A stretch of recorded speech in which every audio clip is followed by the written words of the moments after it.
Wie? Komm mir bloß nicht zu nah, du Bazillenträger. Was ist denn hier los? Komm dem nicht zu nah. Oh, Patty, hör doch mal mit der Sprüherei auf. Dem Teddy ist ja auch schon ganz schlecht. Guck doch mal. Und zieh doch mal bitte vielleicht diesen albernen Anzug aus. Bist du verrückt? Ich will mich doch nicht anstecken. Teddy hat Lampenfieber. Lampenfieber? Patty, Lampenfieber ist doch keine Krankheit. Da kann man sich schon gar nicht mit anstecken. Ruhe, du Flacharzt. Ich muss das Gelände sichern. Gelände sichern? Ja, was machst du denn, Patty? Du hast ja wohl überhaupt keine Ahnung, hä? Dann pass mal in der Sendung auf, da kannst du einiges lernen. Hallo zusammen. Heute geht's nämlich in Pur um Lampenfieber. Und das sind wie immer erstmal unsere Themen. Kribbeln im Bauch, wie Marc seinen ersten großen Theaterauftritt erlebt.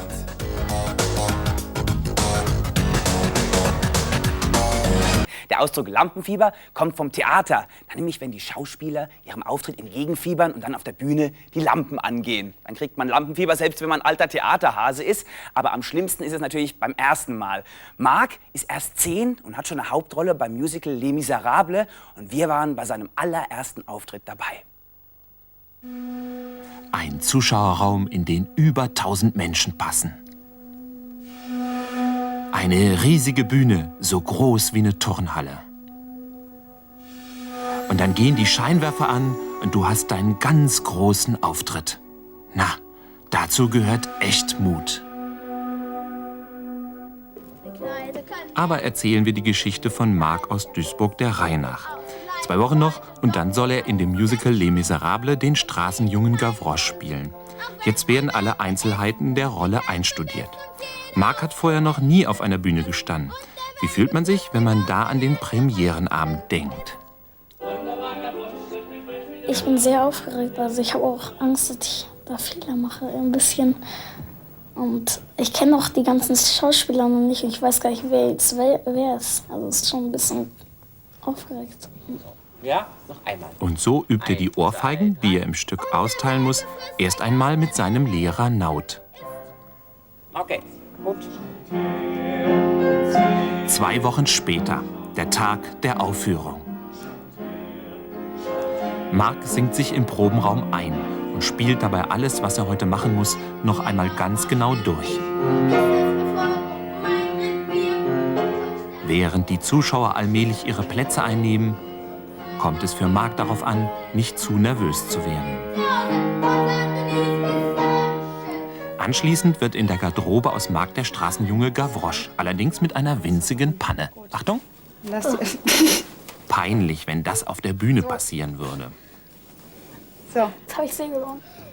Meine Glocke. Wenig später im Kinderraum des Theaters. Es ist noch einmal Ablenkung beim Kartenspielen angesagt. Janine, die toll geschminkt ist, und Jennifer sind schon öfters aufgetreten. Die wirken ziemlich cool. Und Marcs Aufregung, wie sieht's damit aus? Ich freue mich eigentlich, aber ich freue mich sehr. Aber mit der Angst, da habe ich schon ein kleines bisschen. Ach, das geht vorbei. Aha. Mhm. Was ist das, was du da auf der Stirn hast eigentlich? Mikrofon. Und dann läuft die Aufführung. Hinter den Kulissen wird es richtig spannend. Erst kurz vor dem eigenen Auftritt lernt Marc die Schauspieler kennen, mit denen er gleich auf der Bühne spielen muss. Und dann geht es los.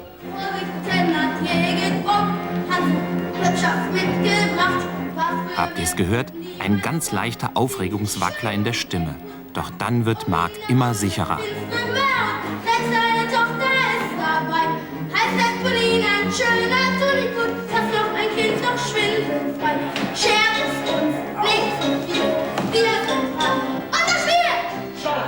Ich hätte schon gedacht, wir fliegen die Tomaten.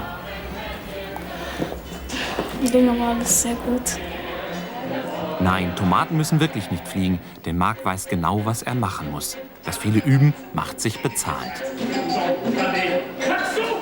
Doch während sich die Zuschauer in der Pause eine Erfrischung gönnen, wird auf der Bühne schnell noch etwas ganz Wichtiges geprobt. Das Verbeugen am Schluss. Das wäre fast vergessen worden. Auch das soll gut aussehen.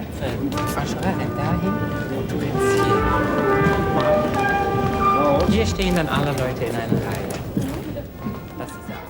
Im zweiten Teil der Aufführung ist Marc direkt von Anfang an auf der Bühne. Und die Sache mit der Ohrfeige, Ihr erinnert euch, klappt tadellos.